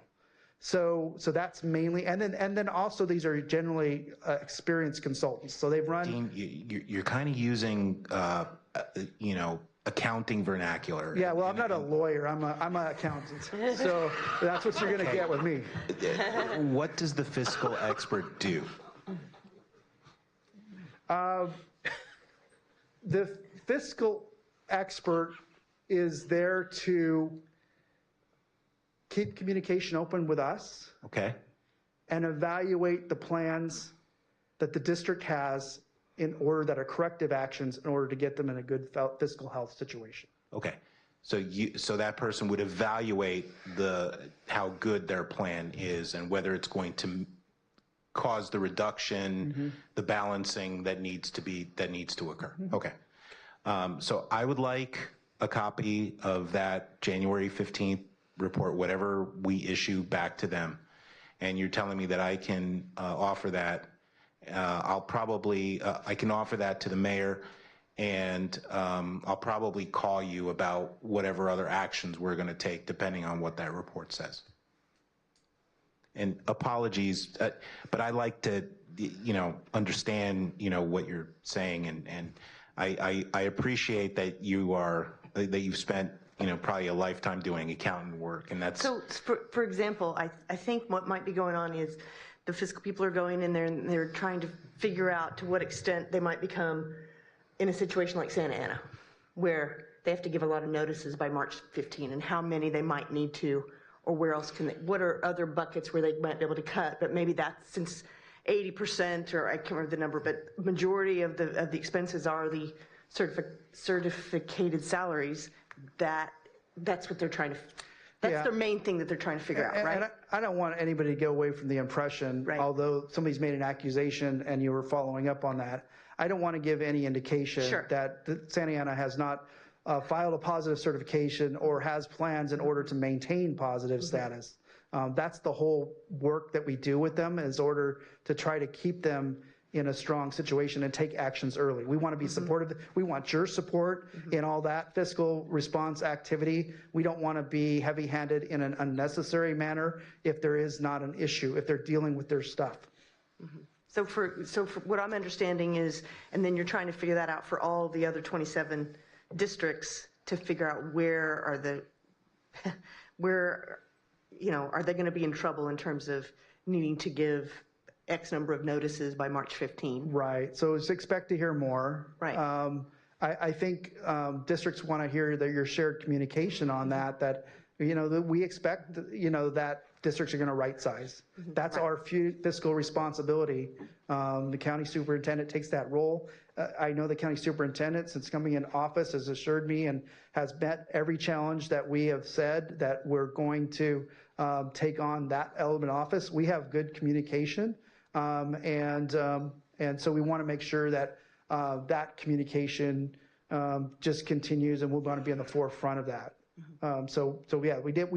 We like most people, I think, at the county office enjoy the work we do here at the county office.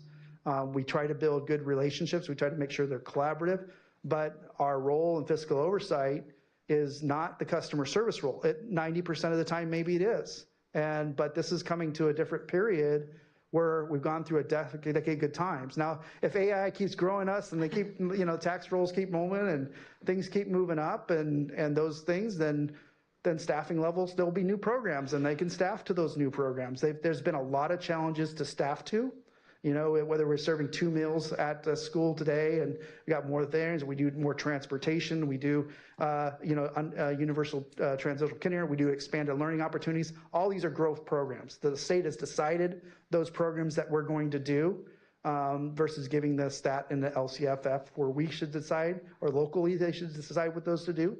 But we have them. They're programs and we're implementing. Our districts are doing their responsibility in that area. So that expanded growth. And I do want to point out too, during the ESSER times and that federal funding, there was a lot of clauses within those monies that said you will not reduce staff, right?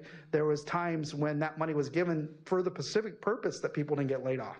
And so as Santa Ana was going into the recession, they had plans to do layoffs, and they had to stop those plans and not lay off those people. So they already knew they were overstaffed before, and then you saw the growth and adding more staff, because the last thing you want to do is get that money and then not spend it on what you intended to do on it. You had to staff up in order to get that money out the door.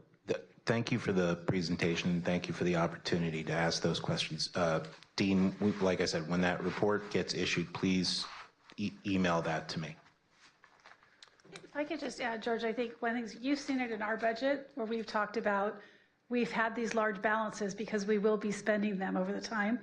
That could be leading to some of those questions, right?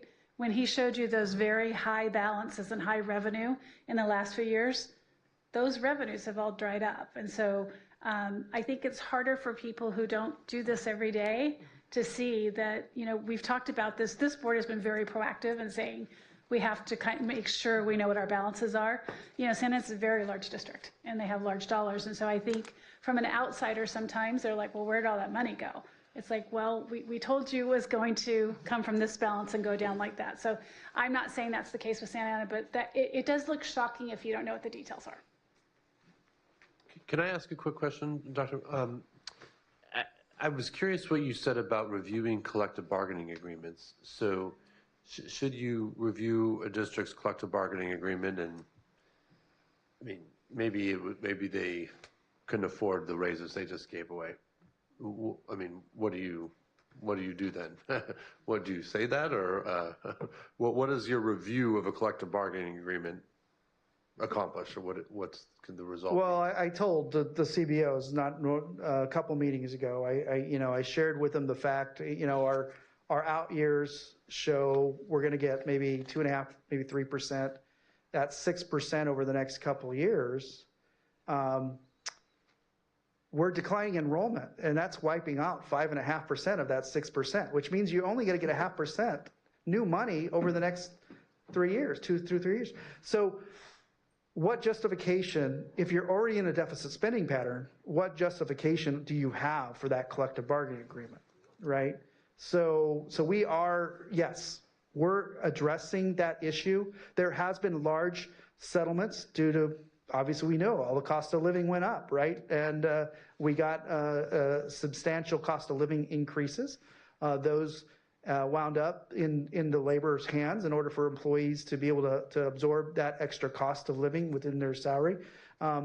So we look specifically at the reserve level that they have 2 years out from now. So if they're going to give us collective bargaining agreement for 25, 26, we're looking at what is the reserve balance 26, 27, 27, 28, June 30th, 2028.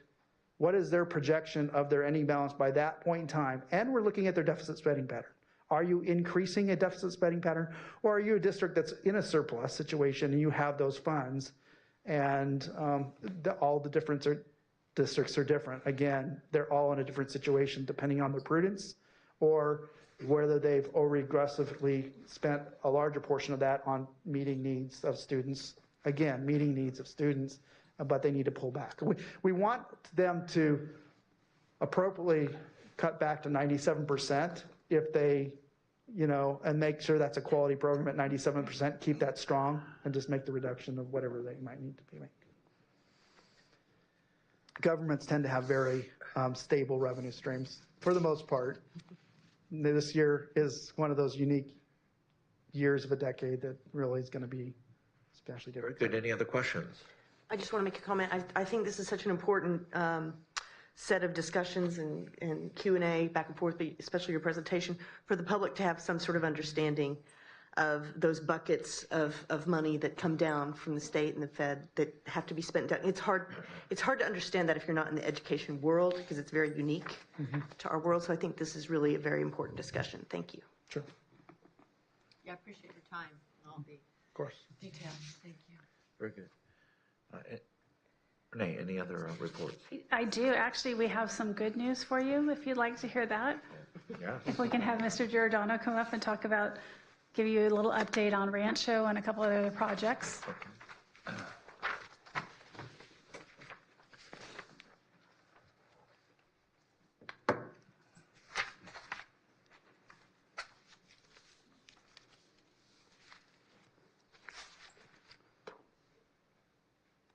All right. Well, again, thank you and good evening, President Williams, members of the board. Tonight, I want to give you just a brief update on our conference center modernization project, and then also give you a status update on our Rancho Sonata project as well.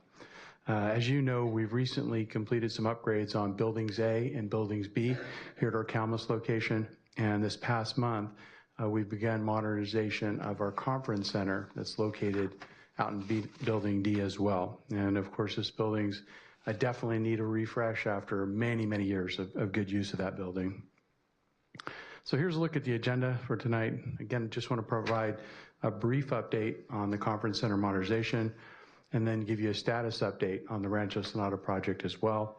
And then finally, just wrap up with some information regarding future project updates. And so here's a look at the floor plan design. This is for the conference center. As you can see on the left-hand side of the building, we're gonna have 4 large conference rooms, each with retractable walls that can open up into 1 large conference room that's able to accommodate up to about 600 participants. You'll also notice at the bottom of the slide, which is the front of the building, a redesigned front entryway with some surrounding greenscape, and then a large half teardrop shaped canopy that's gonna cover the entire main entryway into the conference center. The reception area, or the lobby as what we refer to it, has also been modified, and this is to allow for secured access to the various conference rooms, while also providing direct access to the ADA accessible men's and women's restrooms.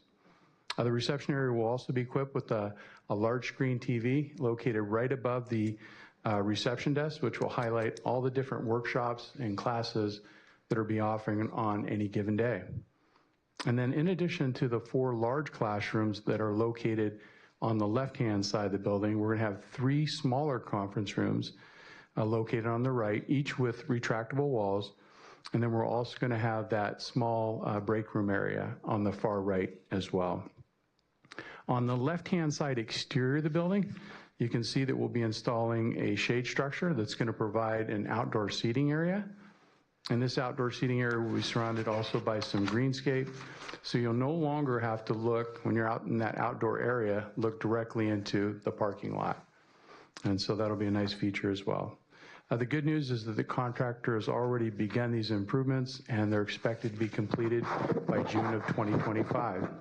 And of course, all of the audio and visual equipment located throughout the conference center, all that will be upgraded as well. And so here's just a rendering of the lobby, or what we refer to as the reception area. And so as you walk in from the main entryway, let me pull that up. There we go. So as you walk in from the main entryway, this is the view you're gonna see when you walk in. You'll see the reception area. Off to the left are the 4 large conference rooms. Directly in back of the reception area is gonna be one of the smaller conference rooms with that light blue wall. And then on the far right will be the restrooms that are accessible from the main reception area. And so here's a rendering of that outdoor patio space. And you can see that we're gonna have that nice shade structure there with the 6-foot retaining wall that will be a nice break from the parking area. And of course, we'll have some nice greenscape all the way around it there. Next, I just want to give you a brief update on our Rancho Sonata project.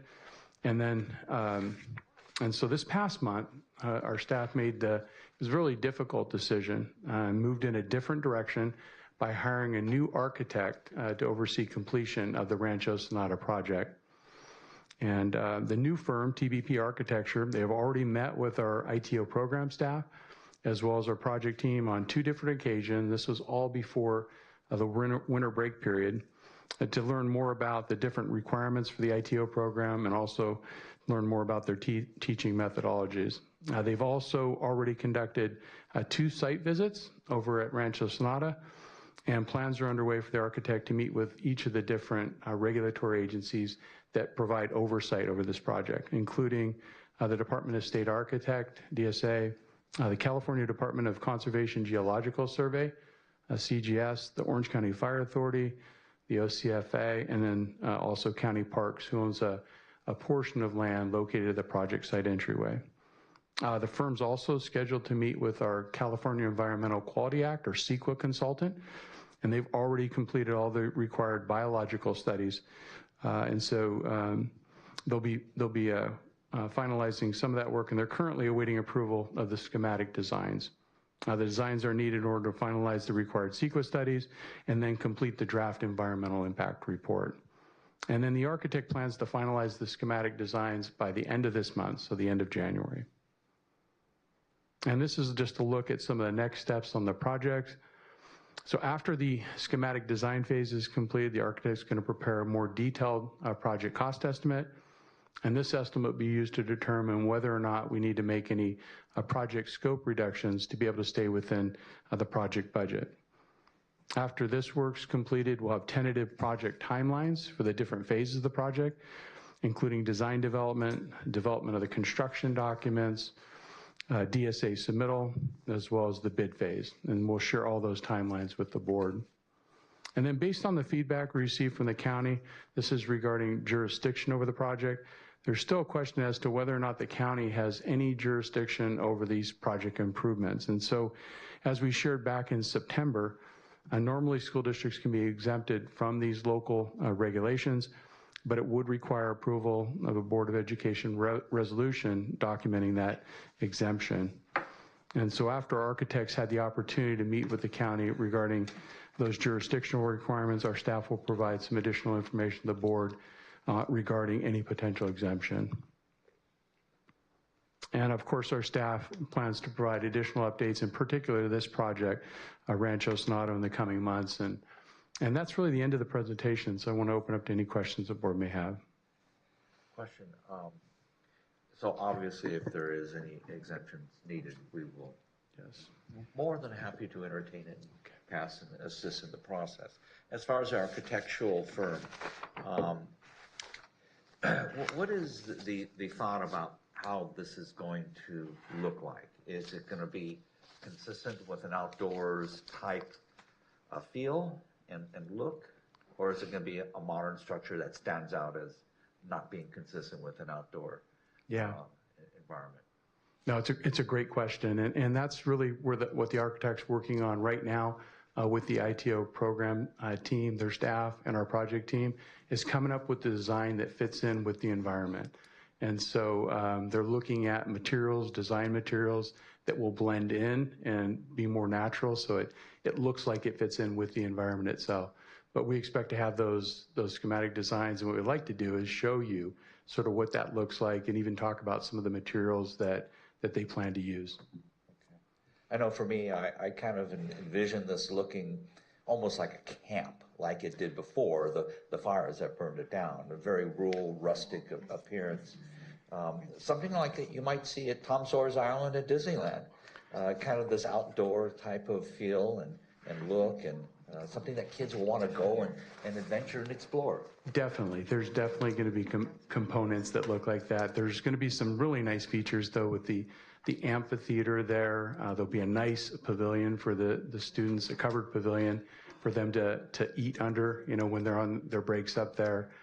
So there'll be some really, really nice features, including a multi-purpose room, along with lots and lots of teaching stations where the ITO staff can, bring the kids, walk them through different areas of that facility, that property. So it'll really be nice when it's all I done. kind of envision this, because I was there at the inception way back, 25 years ago when we got that property.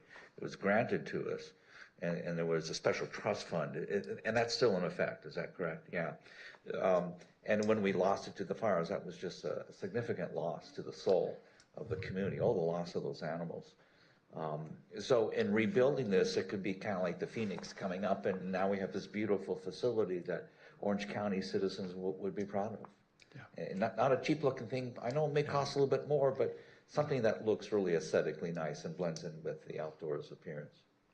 I actually think, Dr. Williams, it's going to be better than it was before. That is the plan, because, we had old buildings that we just continued using.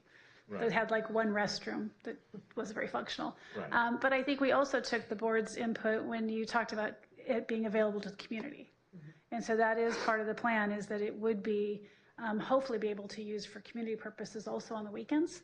Right. And so that is part of that planning process they're in. And so the very first phase on the prior architect, it was very outdoor looking. And so there will also be a lot of guidance that we're hearing. Because of the fires, there's going to be some restrictions and requirements on the type of materials used, right. And even the plants. There's certain things that are more, help expel the waters like that. So they'll be in their conversations, and I'm sure after this last week, that's going to have a more heightened attention. But really trying to make sure that the materials and stuff that are used, not only they look like they belong there, but they aren't harmful, and that they could be actually help prevent further damage. Right. Any other questions? Yeah. Thank you. So we're building a conference center on this site. We have a conference center already, but it's been probably over 20 years since it's received any type of upgrades or improvements. So it was in the condition much like buildings A and buildings B. And so So this is building D. So which one of that is far left-hand side of the property in the very back. Is that where we did the county committee meetings? Yeah, that's what I thought. Yeah. So Good memories. So what's the need or the purpose for a 600-person conference center? No, I was going to say, Yeah. to save lots Training. of money because we're constantly renting and going to other places for conferences. And so, and even offering it up to our educational partners to come and Graduations and stuff. to have conferences here. So just for an idea for you, when the old conference center, I think the most we could fit was 300. When we would have a general staff with the superintendent, we actually don't fit in there. And so we had to try and live stream. So this would give the opportunity to be able to fit the majority of the staff that would attend those. Our So teams the do a primary lot of- purpose of this is for us. It's for us and the professional development we do, yes. Yeah. And we do a lot. You see all the different programs that they're doing it for. I'm driving all over the place in different, our professional developments that we offer all over the county. Yeah, And you can do to them have here. it here centralized would be amazing. It'd be great. And we are a lot cheaper than a hotel. Yeah. Yes. And they can get the food from here too, so. Yeah, yeah. And we don't charge gratuities. Yeah. See? This is a vital project that building does need revitalization, and the opportunities we can use it for in the future is going to be incredible. So I fully support this. Agree. Very good. Anything else, Renee, under your report?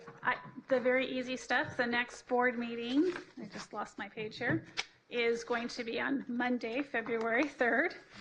And so with that, the submission deadline is going to be Tuesday, January 21st.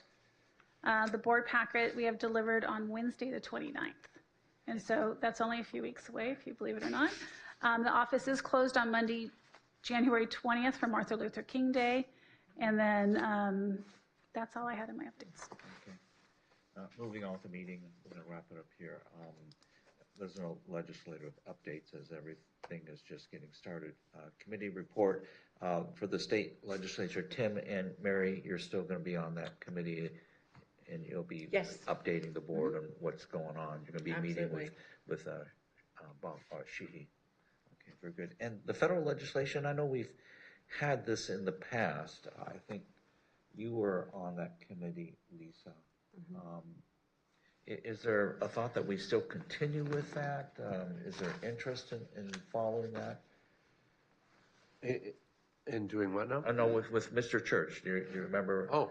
We were very active in following. Yeah, we have a Zoom set up with them, and in fact, Trustee Barkey and I are making plans to go to Washington DC at the end of February. Okay, so that federal legislative committee, you will be on We that are. also then? Yeah. Okay. Yeah. Okay, that's a good update. Any other, I don't think there's any other committees that are active. No one's talked with me. But if there are, now's the time to say it. Moving on, board member comments? I have some. First of all, I just want to give a shout out to the staff for all the graduations I attended. They were amazing. We do an amazing job. I always love Sunburst, and this year I went to Career Technology. How do you say that? The other one, Career. DCPA? Thank you. Yes, and that one was amazing as well. That was my first time, so yeah, quite amazing. So that was great. And I also just wanted to read a little statement to my colleagues here. Normally I speak from the heart, but I want to make sure I don't miss anything. And if we want to put this on the agenda for next meeting to discuss it further, I'm happy to discuss it, but let me just read my little statement. Some time ago, I recused myself from voting on OCCA matters out of an abundance of caution due to a potential conflict of interest. I'm happy to announce that that situation no longer exists, and in the future, should action items on OCCA, Orange County Classical Academy, come before the board, I will resume my participation as a board member on such agenda items. I will also request that this statement be included as a non-voting information item on the next board agenda. So I don't think we can discuss it because it wasn't agendized, but I just want to let you know, and we can discuss it next month if anybody has questions. Sure. Yeah, just make sure that you get with Renee on that, so it gets Yes. put on the Yes, agenda. thank you, Renee. Yes, That was yes. a nice board member comment. I think you made it official and in the record. Yes, Any thank other you. board member comments? I just want to make a shout out for all the family members of the staff who have homes in the fire situation. I understand there are a few people dealing with that with extended family members, and people are really concerned about their own homes. So our hearts go out to you all. Thoughts and prayers, and good luck navigating that very uncertain, difficult situation. I just wanted to give a little shout out. Yep, I reinforce that. Anybody else? I was going to mention going to the Sunburst graduation with Mary and how much fun they are and what a great job they do. It was while sitting at that graduation, I got the unfortunate text message that we had a freshman student at La Habra High School walking to school, killed and just while crossing the street and hit by a car. And it's just been really crushing for our community up in La Habra. And but I wanted to mention while sitting there getting this terrible news, I believe our staff, we had the crisis, what's the proper word here? Crisis Response Network. Crisis Response Network immediately contact La Habra High School and offer services. So I did want to say thank you to them for that immediate action. And I was going to mention the young lady here, her name is Sienna Mares. And it turns out my sister knew her quite well. My sister works at the Boys and Girls Club in La Habra, and she was a regular there. So, my sister's just completely devastated, but, you just never know. Literally crossing the street at Beach Boulevard and got hit, so. Terrible. Tragic, sad. Yeah. George, you have any comments? Just really impressed with the staff and the presentations and the knowledge and the expertise. It's just, it's pretty obvious, and it's really great for me to show up here once a month and be part of it, so. Absolutely. Okay, finally, before we close session reporting out, I will report on closed session number 1. We received input, action, discussion, no action taken. On closed session 2, 3, and 4, we'll have Mr. Rowland report out. President Williams, Dr. Beam, members of the board, this report out on closed session item number 2. The board received a report from counsel on a matter of potential litigation. No action was taken or vote taken. With regard to closed session item number 3, again, the board received a report from counsel on a matter of anticipated or potential litigation. No action was taken but for the approval of Nielsen Mirksamer bill invoice number 283527. That's 283527. With regard to closed session item number 4, everybody say it together. The board received a report from counsel on a matter of anticipated litigation, and no action was taken or vote taken. That's the report out from closed session. Thank you, sir. And we stand adjourned.